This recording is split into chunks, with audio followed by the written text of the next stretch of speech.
Former restaurant workers, what's the worst customer you ever had to deal with? I'm a barista. There used to be this one guy who came in regularly and ordered some fancy coffee. And at the end of his order, he'd always ask me to stir his drink with my finger.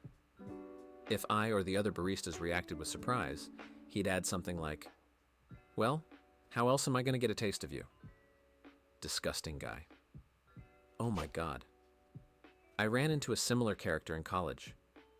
He asked me to stick my finger in his beer bottle to make it a little sweeter. Lol. A guest really didn't like his order. He waved me over, I came, and he asked me to hold out my hand.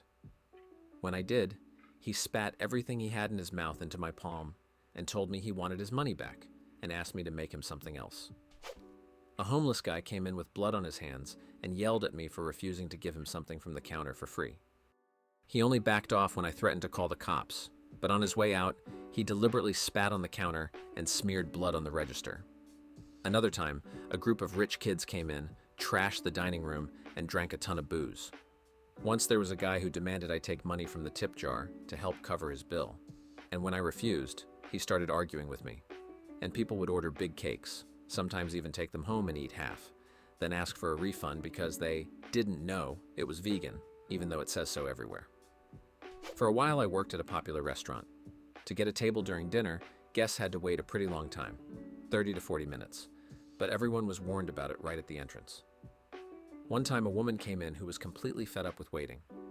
After just 10 minutes, she stormed into the dining room, walked up to a table of 4, and asked, "So, are you done? If you're just sitting here chatting, get up and free the table. We're tired of waiting." It absolutely blew my mind, because I never could have imagined people were capable of that kind of nerve. I used to work at a bar that served very old liquor. One time, a drunk guy, trying to impress his friends, grabbed a bottle from the 1960s and started chugging it straight from the bottle.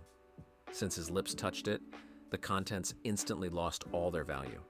He had to pay for the whole bottle, which was around $800. There was a private party at our bar. Suddenly, a drunk guy walks in and orders a drink. I knew he wasn't one of the guests, because he'd been in before. Plus, he clearly didn't fit the party's dress code. I told him I couldn't serve him tonight. The guy instantly lost it, told me off, and then tried to start a fight with me.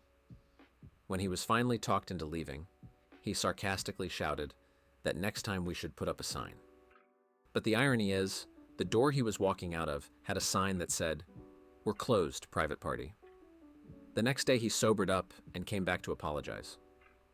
I'll never forget the day our guests rioted because we ran out of ketchup. I remember standing there thinking, is this the peak of my time in the USA? An old man asked me if I came with the order. I'm 17. That happened to me too when I was your age. Some guy asked if I was on the dessert menu. I tried so hard to act like I had no idea what he meant that at some point he got embarrassed and left, leaving behind a generous tip. I worked at Domino's. One time a guy grabbed a fistful of pennies and, laughing, threw them at me. About 30 cents of it was my tip money.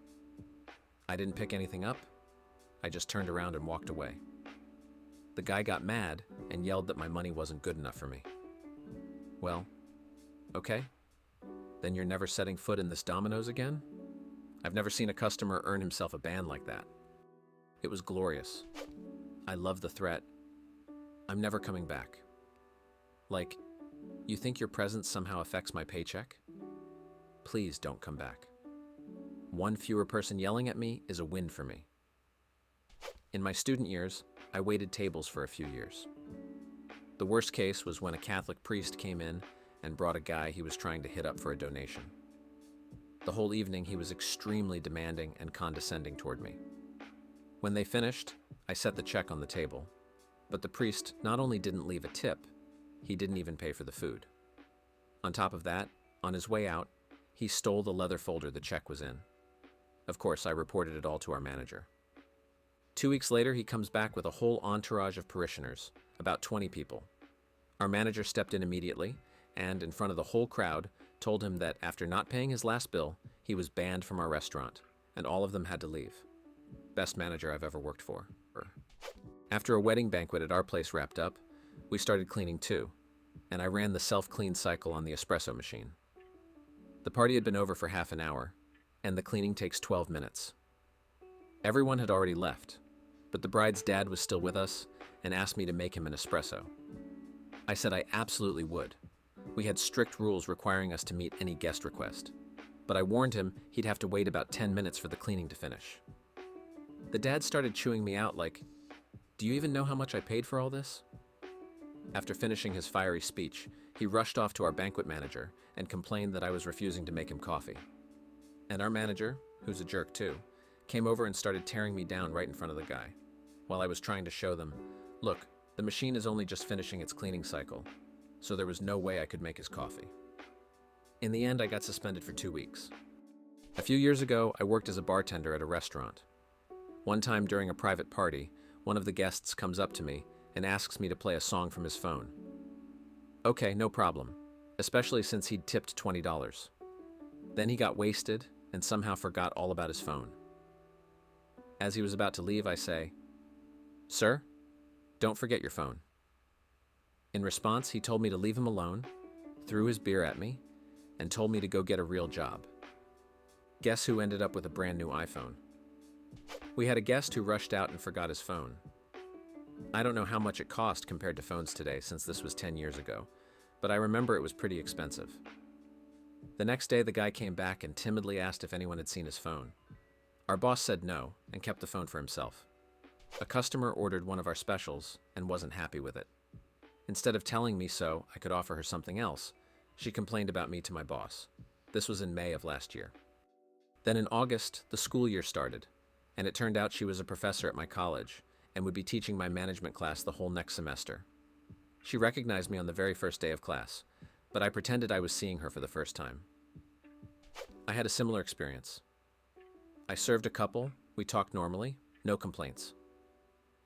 Before leaving, the guy hands me his card, I run it, and it's declined. They go to the manager for help. The moment we come back to them with the manager, they immediately start trashing me and telling stories about how I treated them like dirt. They left me a 1-cent tip. I'll probably never understand why so many people turn their dislike of the restaurant's food into a personal grudge against the server. I worked for a while at a place that was awesome except for the steak. It was a small steak cut into strips, served with fries, and the meat was always pretty tough, under-seasoned, and honestly a small amount of food for the price. One time a guest comes in and asks me to recommend something. My recommendations didn't convince him, and he asks me about the steak with fries. I tell him straight up that I wouldn't get it, but he orders it anyway. After a couple of bites, he theatrically pushes the plate away and says he wants to speak to the manager. The manager comes over, and this guy starts complaining, but not about the food, about the fact that I recommended him a terrible dish.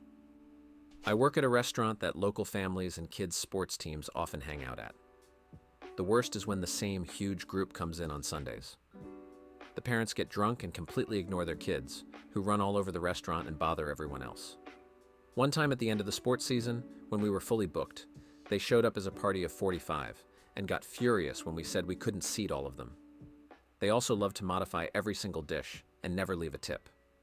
And this herd rolls in at least once a month, while individual families come in about once a week. That's exactly why a lot of restaurants have a mandatory gratuity for large groups. A big party can tie up a server for the whole evening, and if they don't tip, it's just painful.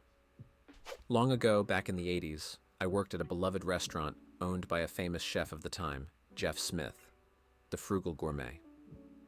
I'll be honest, I've never met a bigger jerk than him. He drove our waitresses to tears. Nothing was ever good enough for him, and he was incredibly rude and condescending. Yet for some reason, he kept coming back. Everyone knew that the moment the cameras were off, he turned into a real scumbag. And years later, to top it all off, it came out that he was also a predator who abused kids, but somehow everyone quickly forgot about that. We really did have a good restaurant. When another famous chef of the era, Graham Kerr, would come in, we were nothing but happy to see him. I worked as a bartender at a place that was somewhere between a bar, a movie theater, and a restaurant. When we had premieres of big movies, our bar would get packed, and on one of those days, we ran out of whiskey glasses because we let people take their drinks into the theater. The only thing I had left at that point were the pint glasses we usually served water in, or beer in a pinch. At some point, a guy with his girlfriend or wife snags a spot right by the bar and orders a neat Jack Daniels. Since I had no other option, I poured it into a big glass and explained to him that all the whiskey glasses were already taken. I hoped he'd be understanding, considering the chaos going on around us. But he took his whiskey and, with a smirk, said, "I'm not exactly thrilled about this." I started apologizing again and added, "Unfortunately, we don't have a glassware factory behind the wall back here." His wife and the guy himself took it like I'd slapped them both. I had to call the manager and ask him to sort things out with them. The manager told them the exact same thing I did, but on top of that, offered them a free drink on the house, and in the end, they were satisfied. I'd have felt guilty if I hadn't helped them, but since I did everything in my power, that guy can go straight to hell. Thanks so much for watching. In the comments under the video, former restaurant workers, write about the worst customer you had to deal with, and don't forget to check out our other episodes. Bye.